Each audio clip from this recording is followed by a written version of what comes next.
Hello. Hello, everybody, and welcome back to the Quarter Quell, episode 3 of Anything and Everything. I'm your host, Bill Gates, and I am with Jeff Bezos Ted Nugent. Oh, okay. I guess that works too. Jeff Bezos works. took a break from being a billionaire to come be a guest on this podcast, or the host. I don't know, guest host, one of the two. It's crazy. Did you change like the way you look, Jeff Bezos, or because you kind of look different? No, I'm still white. It's all that matters. Oh my gosh. I like how neither one of us honestly did not pick Elon. Like Yeah, even though I we mean, should have picked Elon. in terms of billionaires that I am more willing Relate to get with. on board with, Yeah. kind of in line with. I don't think I mean, I really don't know much about Jeff Bezos's political affiliations. Seems like they're more leaning to a conservative side, but regardless, he's the. I saw him. I saw Elon Musk made a parody video of Kamala Harris in one of her ads, and Gavin Newsom came out and said, "I'm going to pass a law that makes this illegal." And he tweeted, or I guess X'd, Gavin Newsom and said, "I just checked with world-renowned professor Sugandi's nuts," and or he said something like that, and he said it's completely legal. And it was Oh just like the my most high gosh. school-esque little comeback in the world, and it's so cool to see a billionaire like truly not care. Like Oh yeah. when someone really has the ability to I'm trying not to use bad language, but when someone really has the ability to have FU money and they really don't care about losing any type of money, then it's just All you bets don't are see off. that a lot. Yeah, all bets are off. 100%. That's dude, as we were talking about Elon, of course my mind went right to space. But I don't know if they had a hand in it or not, but remember we were talking the other day about the Polaris crew?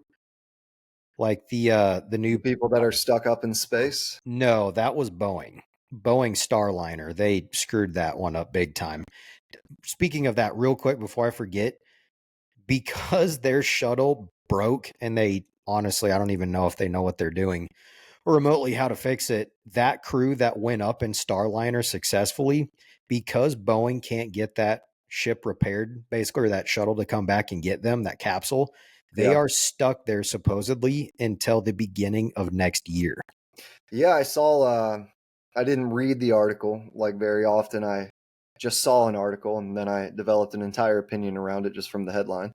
But I did see that As one they're does. stuck up there until the beginning at least of 2025, and that's just such a I mean, in regards to situations that you can be in, like no matter what, when you're in a situation, let's say your car breaks down, even if you're in the middle of nowhere, the chances that someone can come by and help you out are at least there. Right. But they're in space. It's not like there's going to be a spaceship floating by like, "You got a new ride home? Hey, We're going down to California. We're going to land there in about 10 hours." I mean, considering the amount of UFO encounters off the coast of California, you know, you just never know. You might have a spaceship coming in, UFO, UAP, flying past the space station, be like, "You guys want to ride? You guys stuck? Okay. Right? You want to hop in, go back to Earth? Okay. You guys going somewhere? You want to go back to your home? You guys want to come get in my spaceship? We can go fast. Your parents don't know where you're at, do they? Your brains might melt as we're going hypersonic speed, light year." Think of like a space pedophile. Oh my gosh. Not pedophile, I apologize, not pedophile, but a space like rapist or something. He's like, "They don't know you're up here, do they? You guys won't come get in my truck? You Maybe won't come get that's, in my spaceship?" God, I'm sorry, we can edit geez, that out. what a tangent. Starting off strong. I mean, Starting off strong. if There's any of definitely you, gonna go on. no, I was going to say, any of our listeners, like if you ever get bored, I would question if you're actually listening to these podcasts, because those small little tangents, I mean, that's enough to be like, If you're kind of drifting, boom, pull you right back. Be like, oh, Right. geez, what are they talking about now? It's a new topic. It's a new second. It can change every second. It can. And yeah, it's been, but I mean, it's, I kind of feel like I said this a little bit on the last one, but it's just fun. It's fun to have people Yep. give you feedback. And, you know, it's also funny how, like, once you do something, all you get is feedback. All you get is how you should do it, or you should change this, you should change that. And it's just like, I appreciate that 100%, especially from the people that love me and that actually have my best intentions in mind. But sometimes people give you feedback and you're just like, you've never given me feedback on anything in my life, and you're choosing my podcast. Except But this right is a now. learning experience. We're learning as we go, and we've definitely learned some lessons along the way and have made adjustments. And we're going to continue to do that, and hopefully it gets better and better and better, and then probably stops at the third better and just stays stagnant. I would argue the opposite. I feel like episode 1 was just the best that we're going to do, and everything consecutively is just downhill from here. Are you talking about the true first episode? The top secret one. Seriously though, one day we will. Once we cash in and bro out, and we've got everything that we need from this, we'll re-release that episode and ruin our reputations. There you go. Which really wasn't that bad. We It went back really and wasn't that bad. I'd stand by any point that I made. Shout out to the person who called me out. Oh boy. Personal point. Renavigating to the Polaris Dawn mission. So Go no, I was change gonna. Have you Polaris. seen? Yeah, Polaris Dawn. Did you? We talked a little bit about that the other day. So basically, the Polaris Dawn mission is basically the first commercial crew to do a spacewalk. What? Yeah. So What let do you me mean? see. What do you mean a Like spacewalk? Are we talking about going back to the moon? no, just going to space. Like people, like billionaires, from what I'm reading in this Okay. article right now. Let me share my screen. Let me share my good old screen here, boy. Let me use my technology and Let share my me screen. let me share my screen here, boy. Share. Yeah, right here. So Polaris Dawn mission, meet the crew taking first commercial spacewalk. So they're just random Joe schmoes, like But what do you mean billionaire people that spacewalk? have actually paid. What is a spacewalk? So like when they're in orbit and they open up the capsule door and they can float around in space attached to the capsule. Whoa. First commercial one was, I mean, from what they were shooting for, around August 27th, 28th. Yeah.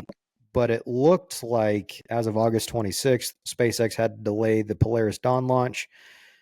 Until no earlier than August 28th due to a helium leak. So they haven't gone up yet, but that is pretty wild. We're at the point to where we're allowing, civilians basically. We're shaving off our billionaires. We're like, go to space, guys. And then it's like, oh, we lost the ship. Someone's got to take over their companies.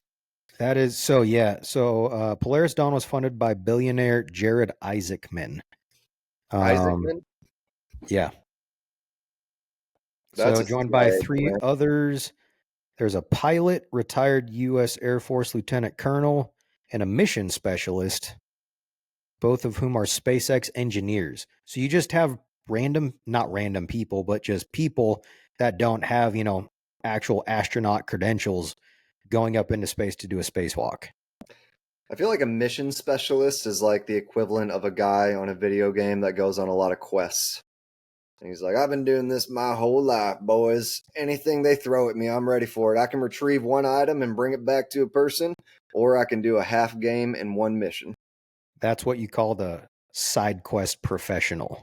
Exactly. In any video game, the main quest, yeah, of course, but you have those unique players that are like side quests only. Because honestly, I feel like that's where you get the most good loot anyway. Like when you're out there just exploring in a game, the main quests offer some cool stuff, but to me, that's where you get the heart and soul of a video game. You know what meme that I see relentlessly on every platform? What? and it's like you're in World War III and your buddy's dying next to you, and he's like, they were sweaty anyways. The amount of times that we've said that playing games with each other online, knowing they're probably 13-year-old kids that literally get home from school and play for 7 hours until they go to bed, getting Right, destroyed by the sweats. It's a real thing, and it's right. very frustrating. He goes, and then this one is kind of bad, but he's like, essentially, he's like, walks into a house and shoots a bunch of civilians, and he goes, bot lobbies. Jeez. Oh my gosh. That's bad. It is bad, but it's, in terms of like, and the crazy thing is, if we go to World War III, there will be someone dying on the Oh, battlefield that goes, GG, bunch of homie, sweats. GG. GG, boys. Looks like it's game over. I'll respawn in a little bit. Don't worry. Dude, what if, though, like in the future, it made me think of Ready Player One? It's like Yeah, the whole concept of, virtual reality is king, right? yeah. And that's people's primary way of escape and playing video games and all that. What if, in some remnant of the future, instead of actual war, we literally just go to war in virtual reality? Because ultimately, like Ready Player One, you have real world currency that moves over to the actual game that equates to everything, how you live, what you have, basically your status in game. So what if we would move from like actual real world scenarios to virtual control? That's already happening. No, but like in a I mean, video game sense. but I know, but I'm saying in terms of the progression that would start it, drones, like that movie, Oh, for Land sure. of Bad, Yep. where what's his name? The actor who plays Gladiator, Russell Crowe. Russell Crowe, is like the perfect embodiment of like what you would, and I apologize for any drone operators out there. I'm sure you are ripped and you are in shape and you are a capable war fighter outside of that computer. But Russell Crowe is a little bit hefty in this movie. And it's just like the perfect embodiment of like what war fighters will look like 100 years from now. It's like some dude with Mountain Dew and a bag of Cheetos, and he's like 30 kills in a row, but just got killed. Calling in a nuke. That was what was that movie that came out on Netflix like a month and a half ago? Land of Bad. I just said that. No, I didn't hear you on that part. But I'm going to remember that. please do. I think the hats are a great change of pace. I agree. I mean, we're in Texas, and technically we are breaking a cardinal rule when it comes to These are cowboy felt hats. hats. Felt hats before Labor Day, you just can't do that. But we're in air condition. It's cooler. I mean, it's acceptable. Versus if we went out, we were like out, grabbing food, grabbing drinks, whatever. You absolutely could not wear a felt hat when it's 95 degrees. I was That literally is, just going to say the same thing in regards to like you would never look at hats and you're like, "Oh, I'm going to be warmer." But a yeah, real beaver felt hat, I guess felt is beaver, but a real felt hat, my gosh, that makes it's you warm. sweat so quick if it's any type of warm outside. And cuz I mean, the reason that we have hair on our bodies is hair is thickest where your body releases the most heat to retain heat. So your head obviously is one of the places where your body releases the most heat. And this felt hat, my gosh, dude, it warms you up so quick. Like it retains so much heat. And yeah, it's if you want to get your mind blown in the simplest of ways, go buy a cheap felt hat and walk around and Yeah, you'll lose a couple pounds pretty quick. guaranteed every time. Guaranteed. We're selling 60% of the time, it works every time. this. We're selling this as a weight loss program, felt Yeah, hats. And if you try to steal it, you're going to get sued. exactly. Because we have a massive hoard of cash that we can hire extensive lawyers with to go after you. We've got so much money that Exactly. it's almost just not there. Yeah. I like to think it's just not there. That's how I act. Yeah. When I'm out Anytime I in go out public, to eat, I'm like, dude, can I have like $5? Because I pretend it's just not there. hey, bro, you mind covering this for me? Yeah, that's how much cash we have. Right.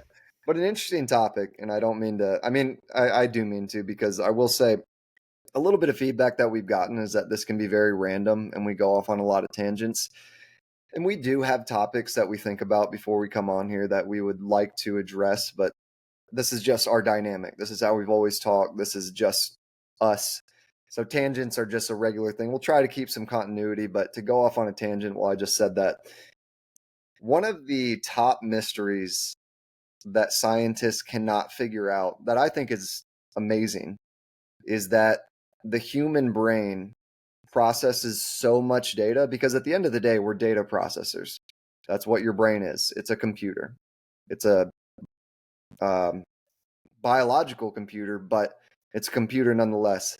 And scientists have not been able to figure out how the human brain can process so much information on a consistent basis and stay at a base level temperature. That's like a mystery in science that if we could figure that out, we could take computing to the next level.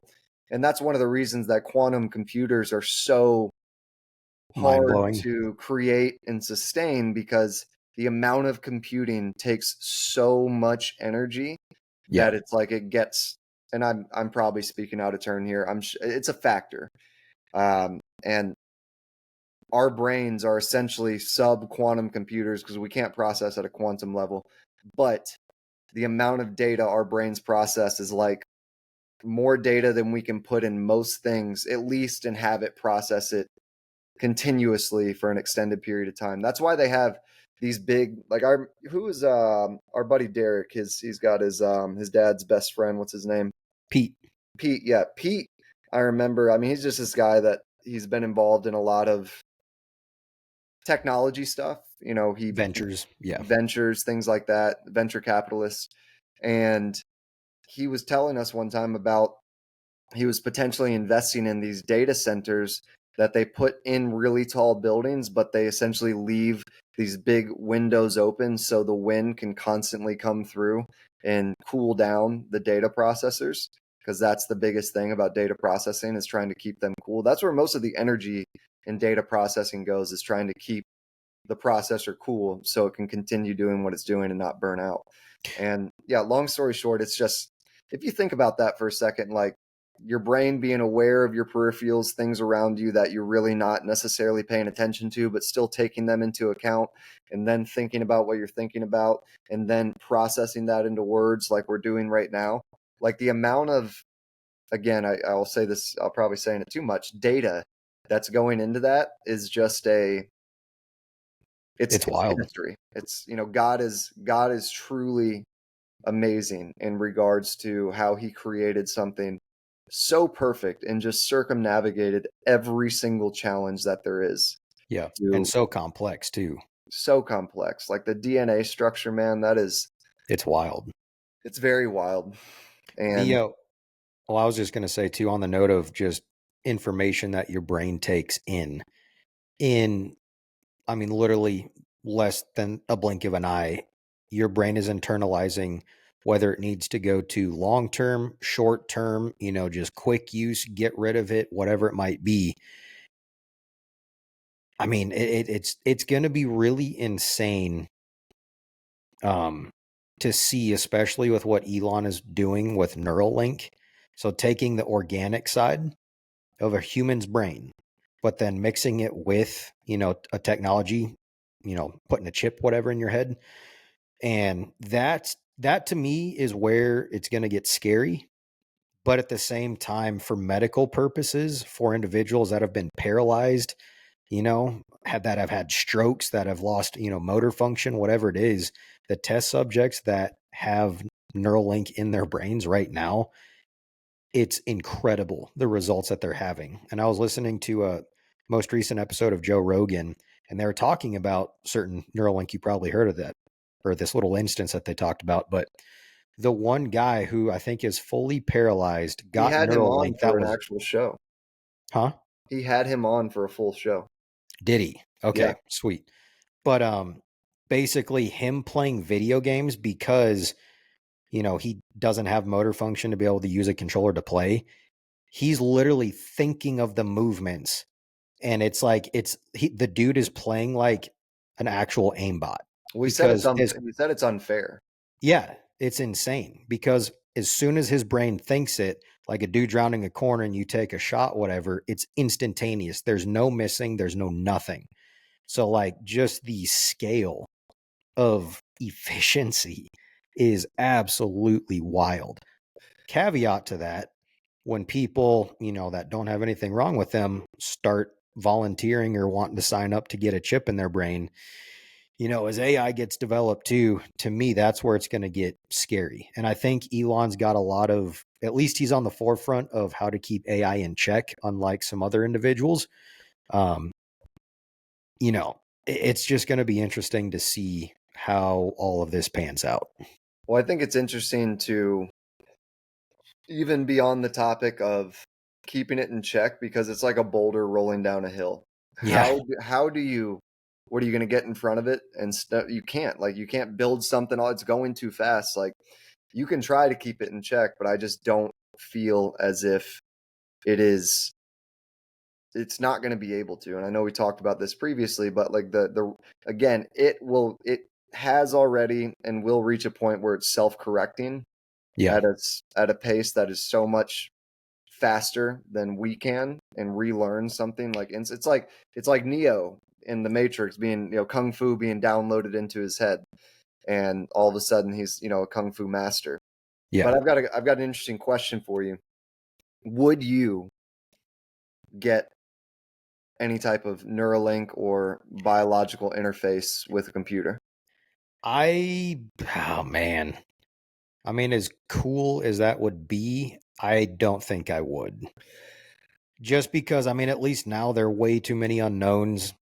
Just kind of referencing another instance regarding at least AI and technology, where that, object in motion stays in motion and speeds up even. Yeah. That's AI, Yeah. boulder rolling down the hill. But they were referencing, they basically gave AI this incredibly hard calculation to do and say, solve it, but you have this amount of time. You have a Mhm. finite amount of time to solve it.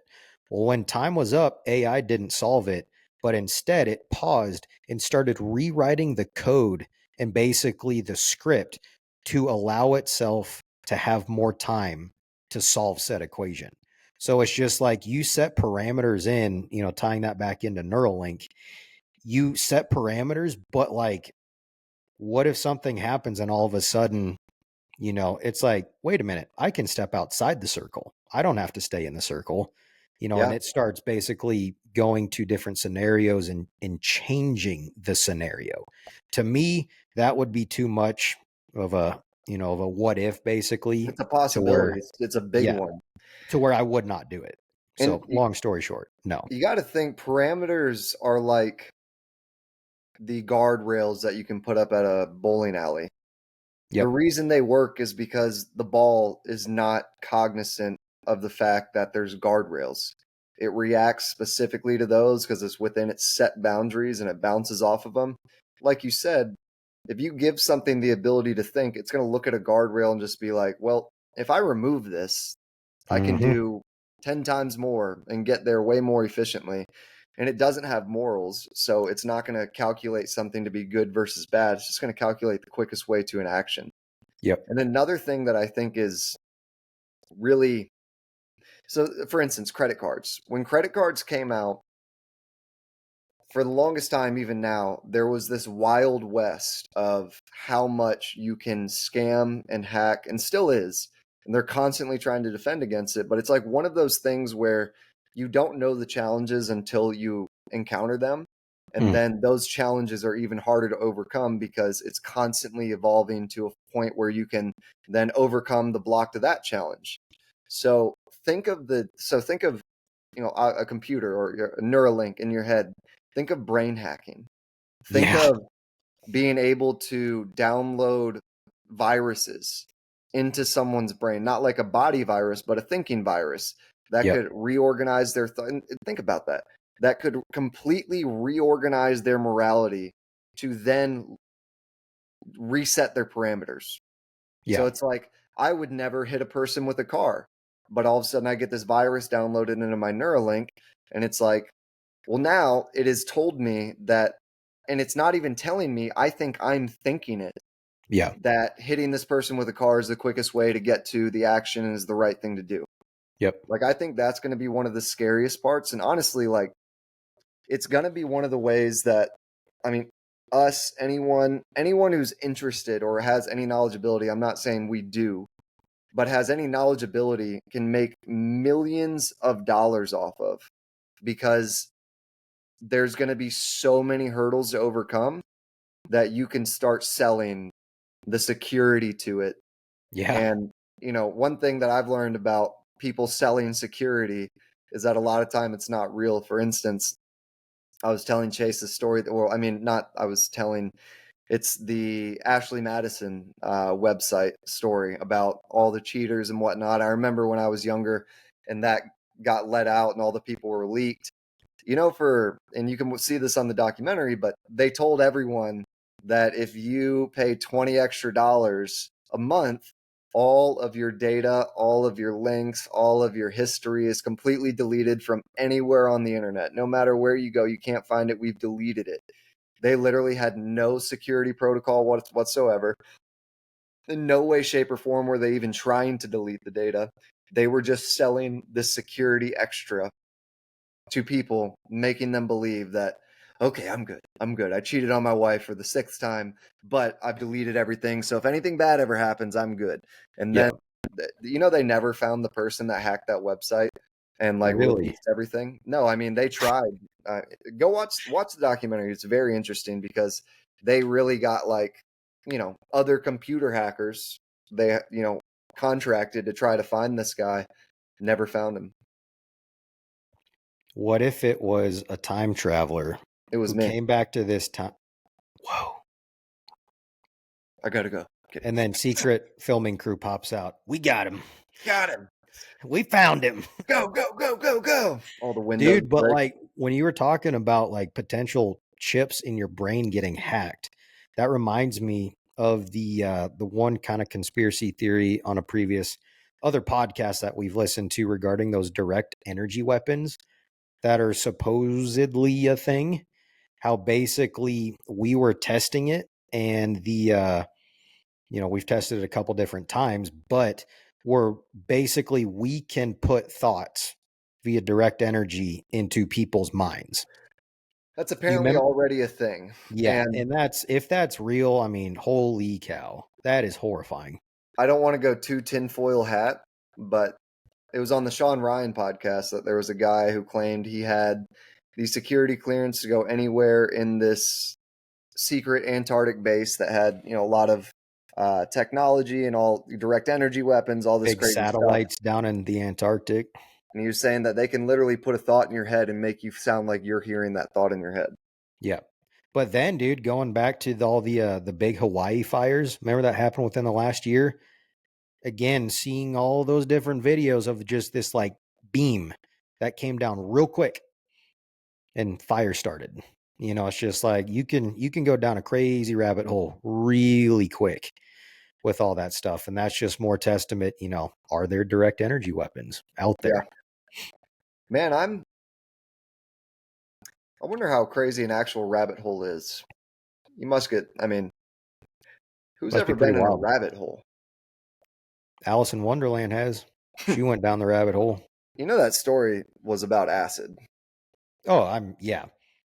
I mean, just look back though at some of the stories that we've gotten, like older, like 1800s era, like American authors or whatever. The amount of them that were, don't quote me on this, but studying some of them in the past, some of these dudes just literally on opium, Yeah. writing stories, just Well, Edgar going, Allan Poe, he was a that big opium addict. funky dude. Yeah. Yeah. But just like, I mean, to get to some of these story concepts, even Dune. I mean, the guy who wrote Dune was on acid. Well, not I mean, I think yeah, he was. I mean, he was a big advocate of it. And not only that, it was not just acid, but mushrooms were a big Yeah. thing for him as well. Hallucinogens, different stuff like Portobello. that. Portobello mushrooms is what he was big on. Nice. I ate some mushrooms tonight for Oh, dinner. mushrooms. It was a I good cooked day meal. Had my folks over tonight, and Yeah. not to get off on a tangent, but But here we go.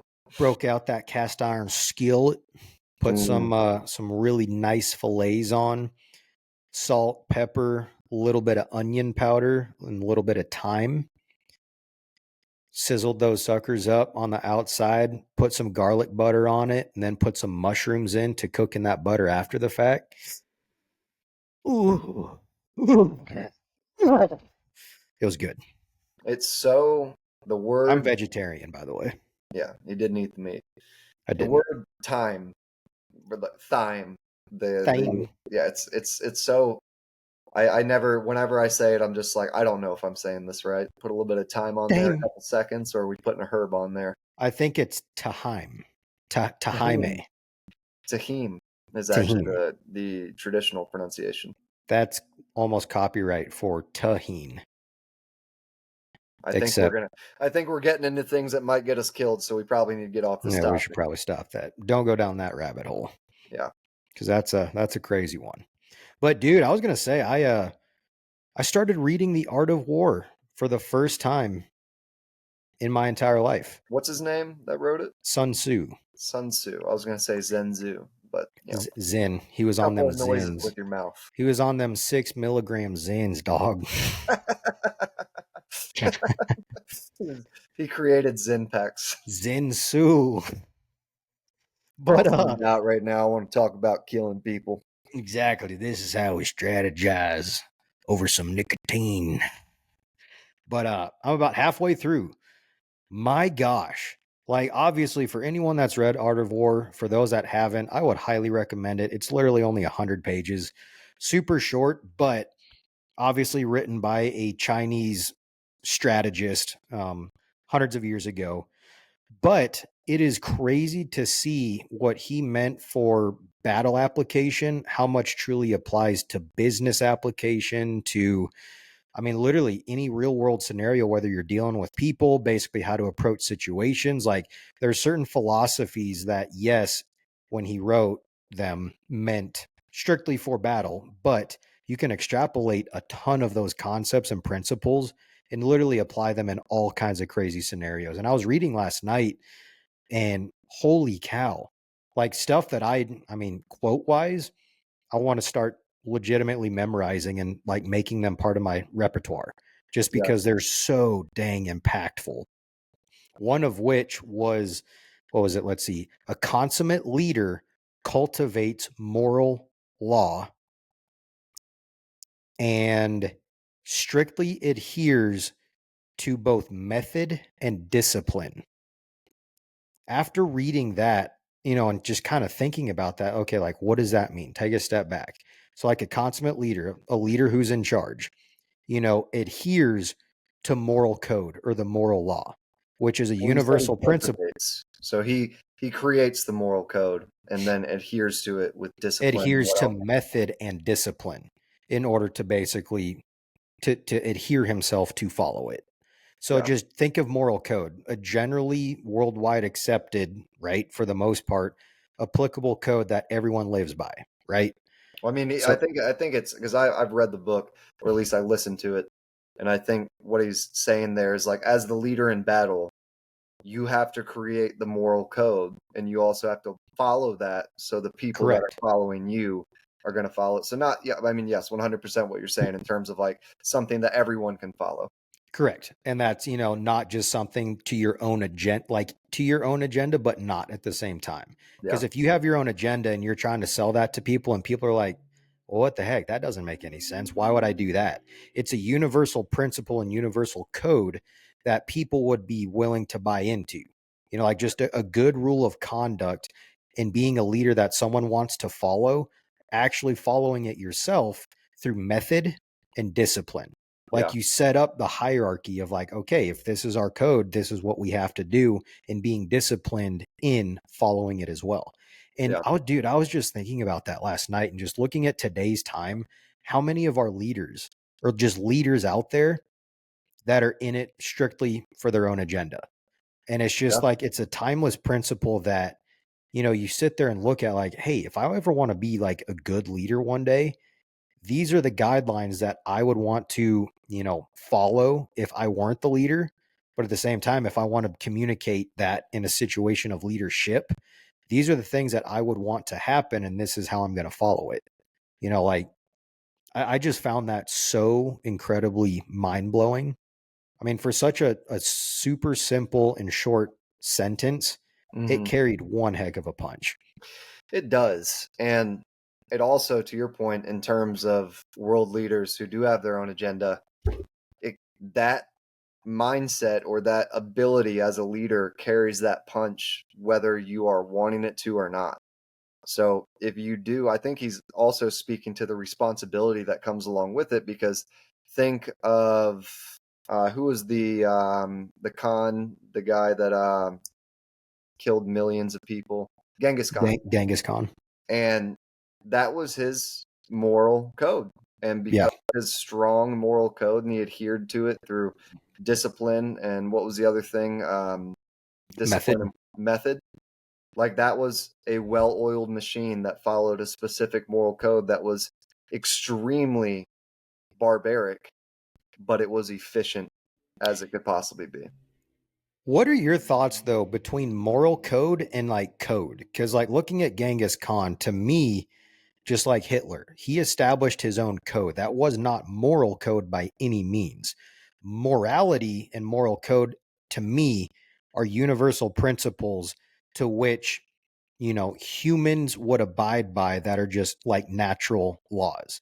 Like, obviously, don't go out and just kill someone, you know, different things like that. Like, there's certain moralities that people adhere to as a human being, which follows and falls under a moral code, to which majority of humans, people, would be like, yeah, that's generally a good way to live. That's something I would definitely abide by. So generally accepted principles would be moral code. To me, Genghis Khan, that wasn't quite a moral code. That was just a code that he decided to implement based upon his agenda and wanting to take over from Mongolia and all over, Asia. Well, you're going to make me go deep here, but I That's what have I'm here a for. interesting, at least I Perspective. think it's interesting, perspective on morality, because I disagree. I do think it was a form of a moral code, but morality in general essentially points to there being things there that no one can disagree with and everyone can recognize, versus if there is no actual morality or axioms that we can base decisions off of, then it's all just a perspective based code of what you think is right and wrong and how you disseminate that. I personally think that morality is like this.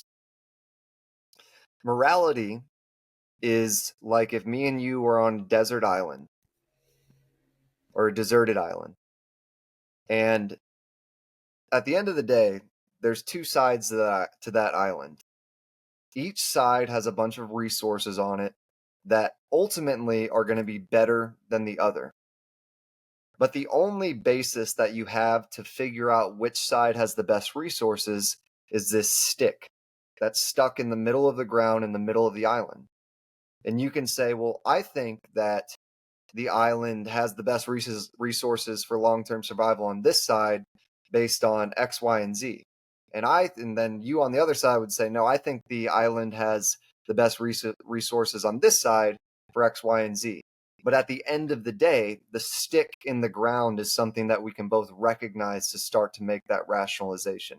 And I think that's essentially what morality is. There's some people that know about the stick or think that there might be a stick, but never actually see it.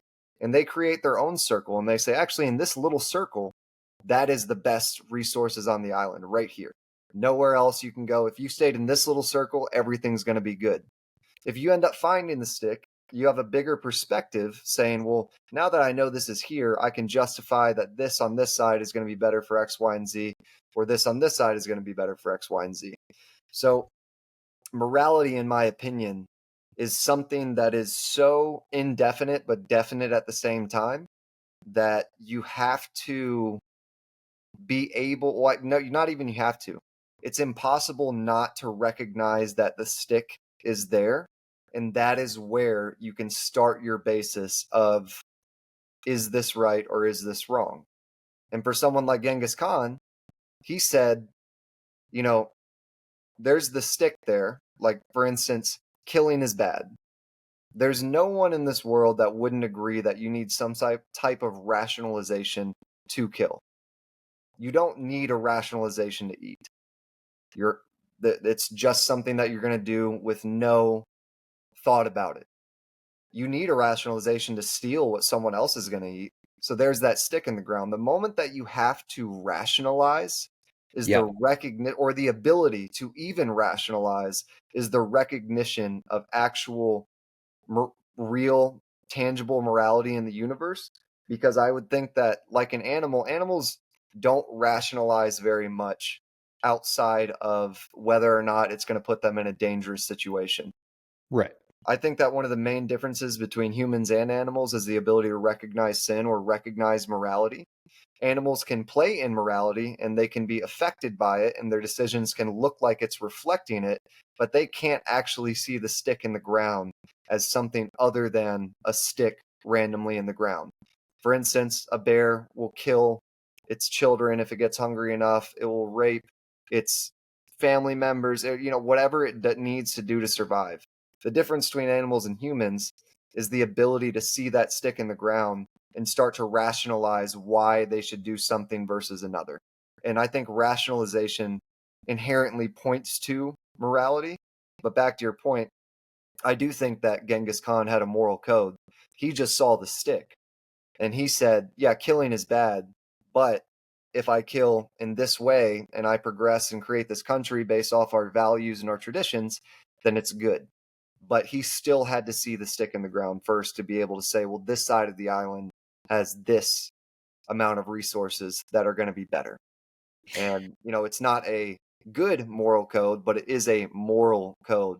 It doesn't mean that it's inherently correct as a moral code, but it's a code of morality that he inherently followed. And I think one thing he did highlight is that if you follow a morality or a discipline based on morality, there can be immense results based on that. Whether or not they fall on the side of good or bad, I could get into, why I think that relates to God and Christianity and all those things, but I'll save that for another time. But I do think that Genghis Khan had a moral code that he followed, and you can't separate morality.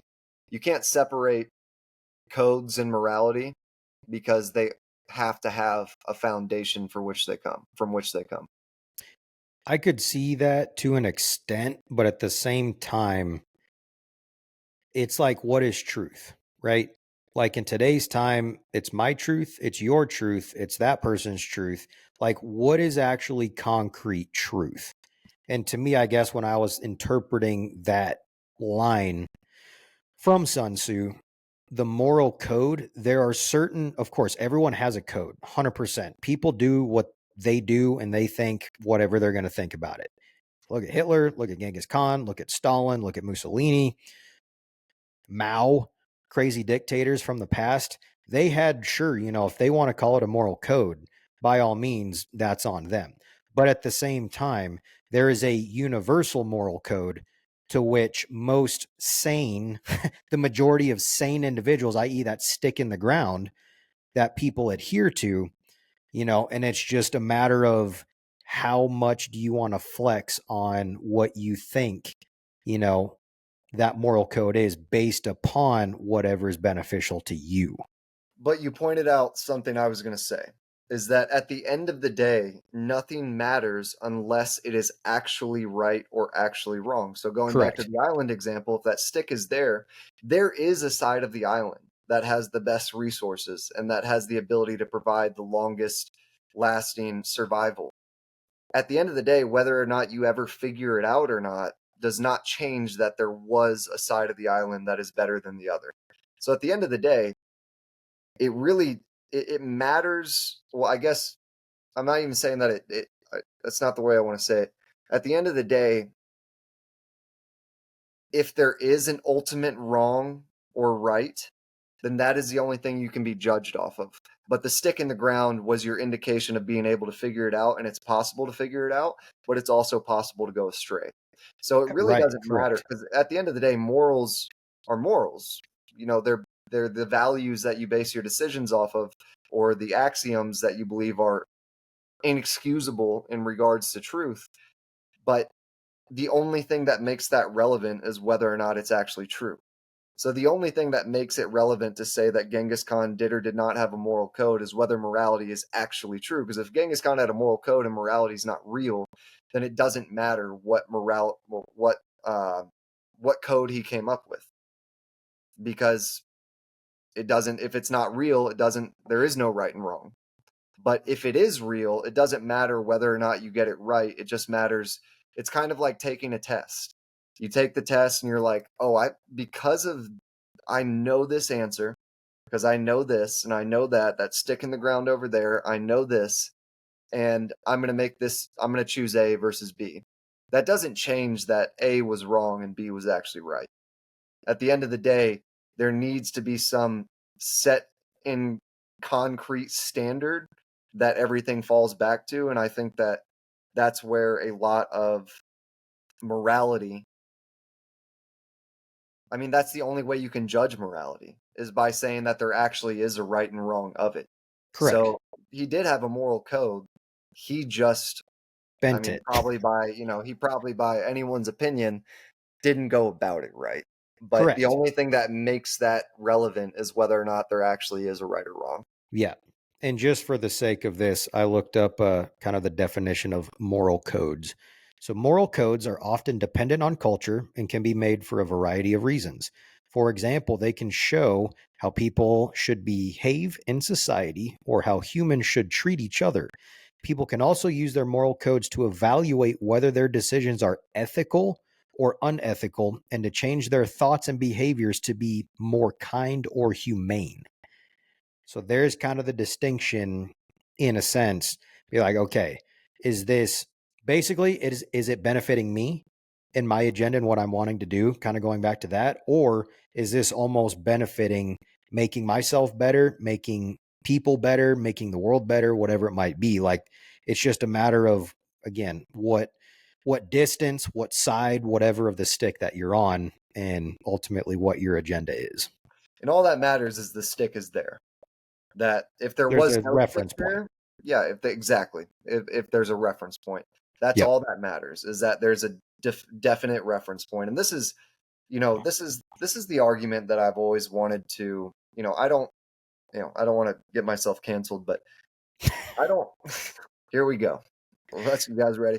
But no, I don't care what anyone else does sexually. I don't care if you're a trans person, whatnot, anything like that. But in terms of like, what's that guy who made What is a Woman?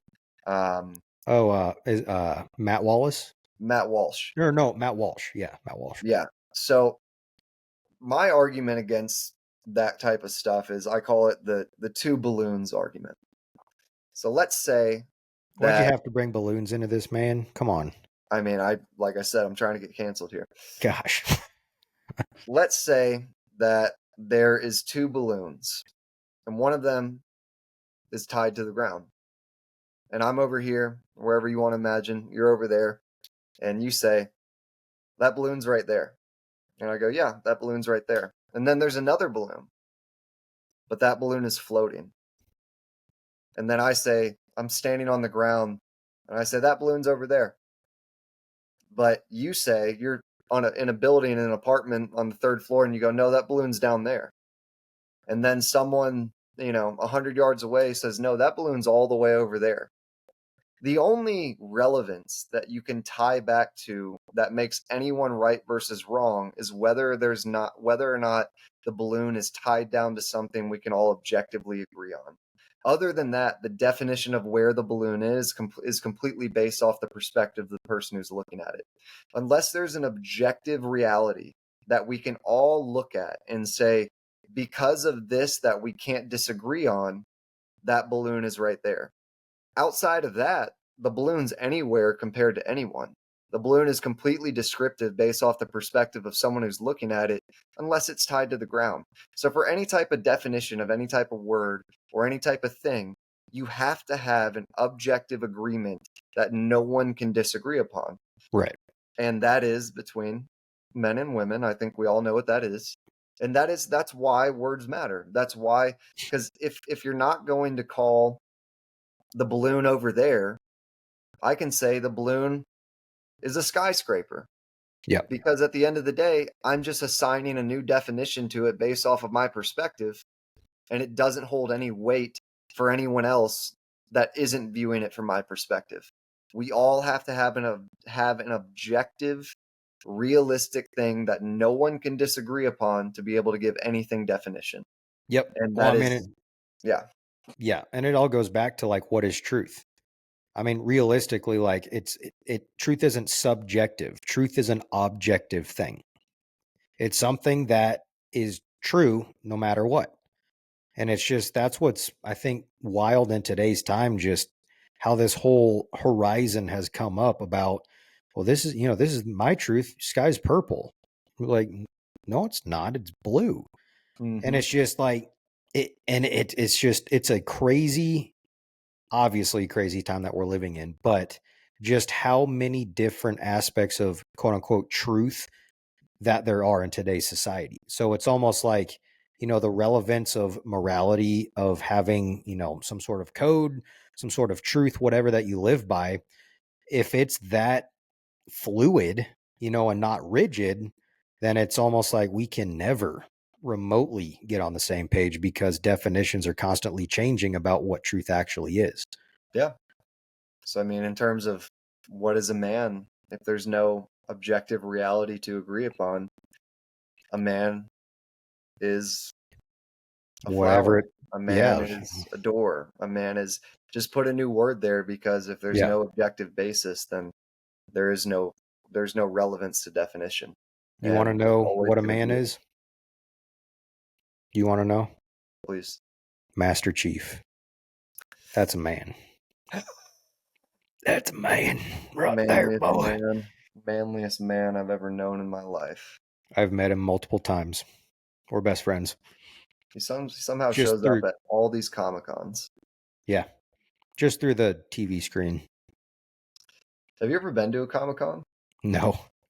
We did go to that one. Dude, no, we never been to Comic-Con, but you know what we have been to? Yeah, I was about to say it. MLG Dallas back in 2012, the year Wow. Halo 4 came out. My gosh. Seeing all these dudes that are like really, really, really good at Halo, Straight watching them ripping. compete in person. Oh my gosh, dude. That was a really fun experience That for was a lot of multiple fun. reasons, but Yeah. multiple reasons. Lest we digress. But there is one more thing I wanted to quick reference in Art of War. Um, and this could apply to absolute decision making, to corporate structure, to whatever it might be, whether you're, analyzing something to make a pivotal move, or, a sidestep to a different career, whatever it might be.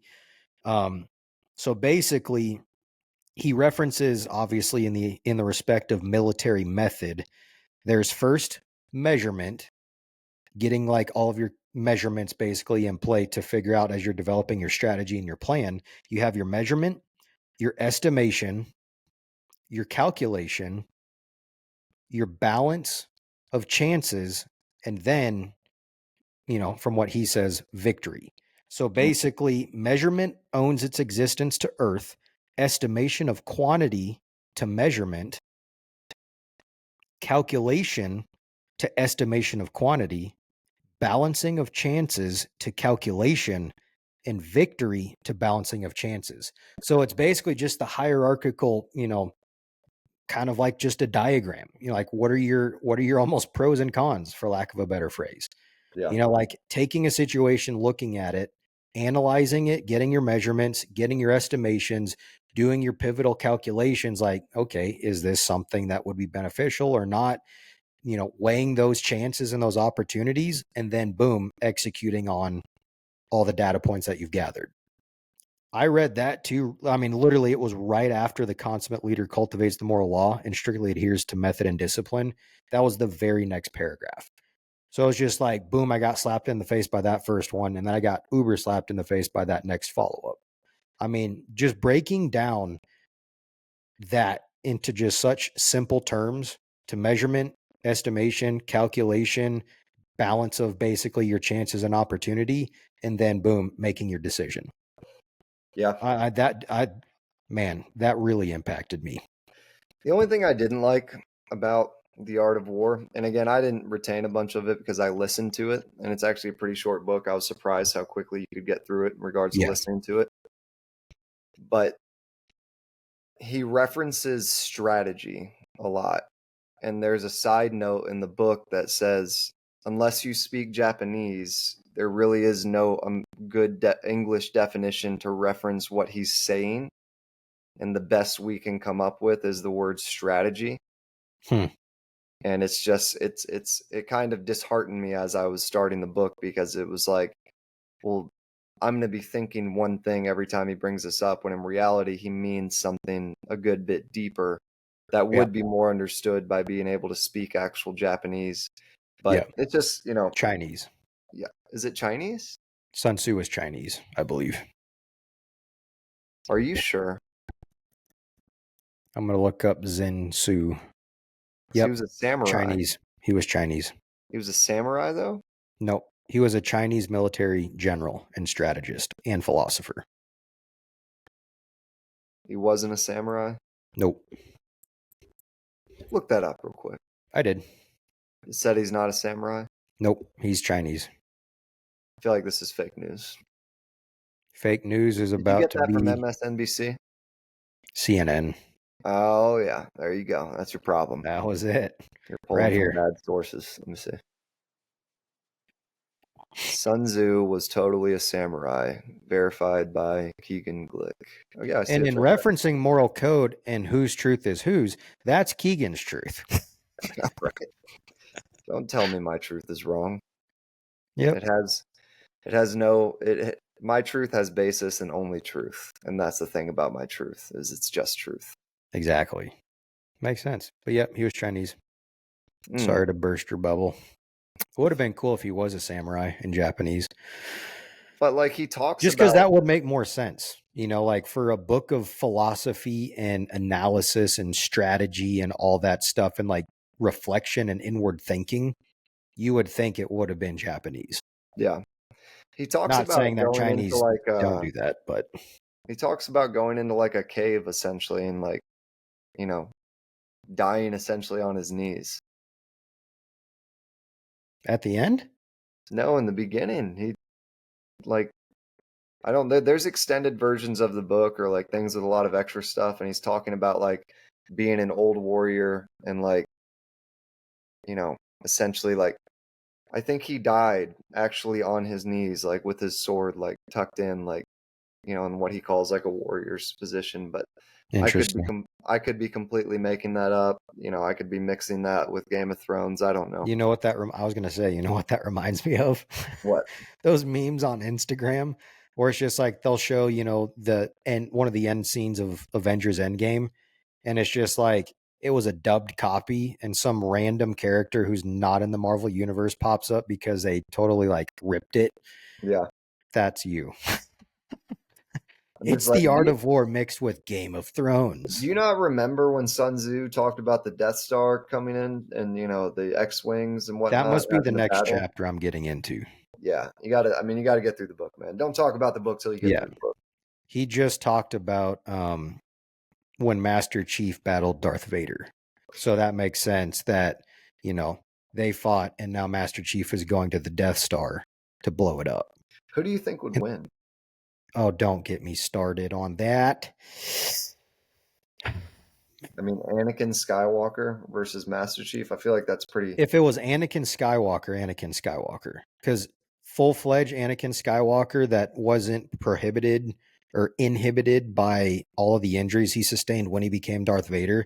Because fun fact, little tangent, Palpatine made Darth Vader's suit as painful as possible to prevent Anakin from becoming so much more powerful than Palpatine, so he couldn't overthrow him. So Yeah. he intentionally kept him at like, 90%. He couldn't get past the 90% threshold. Well, apparently he had to constantly use the Force to even be able to walk. Yep. Yep. Just in constant agony. Mm, sounds like my life. Yeah. Probably worse. You want to talk about dating? I'm kidding. Oh, don't get me started. We should But bring that back up. yeah, let's do that. But who would win? Would you take Vader or would you take Master Chief? Like full-fledged, like they're at their peaks. I don't feel like that's something I can answer. I can't either, just because there's so many potentials and scenarios. I mean, with Master Chief and like his full-fledged armor, like I wonder if a lightsaber would be able to penetrate well, think of this. the armor. Energy swords. Can energy swords penetrate Master Chief's armor? They technically can. Along with like, so it's not only the armor, it's his overshield as well. Well, I'm saying that, yeah, I mean, you can get killed by an energy sword in Halo. So, I mean, you could technically, it does I at a don't certain know. point penetrate it. And that's essentially what a lightsaber is a energy sword. So I think that the only factor that I'm not sure on is Darth Vader being able to use the Force. Because I mean, I know Master Chief has dealt with stuff like that, but it's like Yeah, in Halo 4 with that's a the different factor, you know. it is. And it's just too, you've seen lightsabers block blaster bolts and all that stuff. Would it melt actual bullets? There actually is a comic where Obi-Wan ran into people with guns, and he was able to react to the bullets and block them, but they immediately melted as they went through and Yeah. like came onto his skin. So it is a Hmm. factor to, and so you think of that and you're just like, I feel like See, Jedi's could have been killed really easily if we just pulled out an M60. right? Old school at Just that point. showered them in like molten lead. It's just Because like I. like, yeah. I mean, think of Master Chief too. He is a human weapon. Like in every absolute sense. And everything at his disposal. And just his combat styles. I mean, the sensors that he has, the super strength, the things that he can use to get out of situations. That would be a really interesting fight. I mean, really, really interesting. Because you could think Master Chief could also grab just a big Gatling gun, a big 50 cal, just hold it, be just unloading belt fed bullets at Darth Vader and all that molten.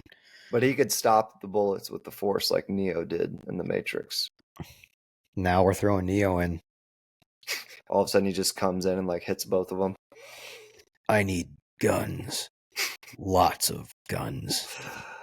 John Yeah, Wick. I don't know. I don't know who would end up winning that. That's an interesting thought. And if there's If anyone any, that's willing to give us feedback, yep, please comment on who you yep, think would win a battle between Master Chief and yep, Godzilla or Darth Vader. or John Wick. I think John Wick could kill everybody with just a pencil. I think he did, and then they had to rewrite the story to keep him out of it. Yeah, that's right. And then they realized John Wick was too powerful, so they split all the storylines, and that's why Star Wars is its own thing, Halo is its own thing. I mean, Lord You of the can't Rings keep is them its in own one thing. universe. Sauron was like, I'm out, dog. I can't do that. Sauron would be the first one dead. Yeah. Next episode, let's think. And two, audience, if you have any cool like what if scenarios, like if this person fought this person, like think of characters that you think would be cool to like have fight each other basically. Post those in the comments to this episode. We'll be thinking of individuals too that would make for some really cool battle scenarios, because I feel like this would be a really fun topic to talk about This for would next be. episode. That'd be a super fun topic to talk about. That'd be It'd be the awesome. most fun topic to talk about. That's why you're gonna have to pay for that episode. Exactly. $50 for next episode. All right. Start charging subscription fees I'll include our to our 8 GoFundMe. followers. Yeah. Sorry, Oh guys, you're the man. first group we're charging. Exactly. It's a privilege. It's our Patreon. Right? Patreon is a pretty cool platform, though. I mean, a lot of people make a lot of money off of it. Yep. Not us. Not us. We're doing Not this us. for the love of the game right now. Don't hate the player, hate the game, because we do. Exactly. But well, I think that's probably a good little place to wrap it up with. We'll definitely be noodling on the battle scenarios for next episode. We appreciate all of our listeners, of course, as always. You guys have been awesome. The support's been really cool to see just over the episodes that we've released so far, and just getting this thing to grow. And we just appreciate everyone tuning in and kind of giving their feedback. And it's only going to get better from here. So we just continue to just say thanks, because yeah, this probably wouldn't happen if it weren't for you guys listening. So Yeah, I mean, it wouldn't, you know. literally, yeah, It literally would not happen. But yeah, and to anyone out there that does want to give feedback, we're totally open to everything, you know, in not me. terms of, you know, taking feedback. Like, we don't know what we're doing until someone calls us out, you know. So please, we just want interaction, you know. Please, whether you hate it, whether you love it, tell us what you think. Tell us what you think you would do, and we'll take that into consideration. And that'll probably be the last time we think of it. But Exactly. it's like we'll listen to you, but we won't listen We'll to put you. that in the file cabinet 009, which is the trash. Okay. I'm gonna write that down in my notepad for very important things and put it in my pocket for very important things. Exactly. What was that on TED where he was like, I'm gonna write that on my little important thing and put it in my really important pocket. But no, seriously, if you guys have feedback, please give it to us. You know, we appreciate you listening. We're trying to keep this into about an hour because I know that's more digestible for people to be able to listen to in the middle of a day, or, you know, I know you're anticipating these episodes coming out and you got to squeeze it in. So, yeah, we appreciate everyone listening. I hope you guys like the topic this time, or the topics. They were completely random, as we always say. It's just about anything and everything. And again, if there's anything that you guys would like us to speak about or dive into, then please let us know. And we're going to try to have some guests on soon that will add some flavor to it, or maybe some different perspectives, get our brains thinking a little outside the box. But we just enjoy it. We enjoy y'all. Keep coming back. We'll keep getting better, and we'll see where it goes. Absolutely. Thanks, guys, for tuning in. We shall see you for next episode. Enjoy.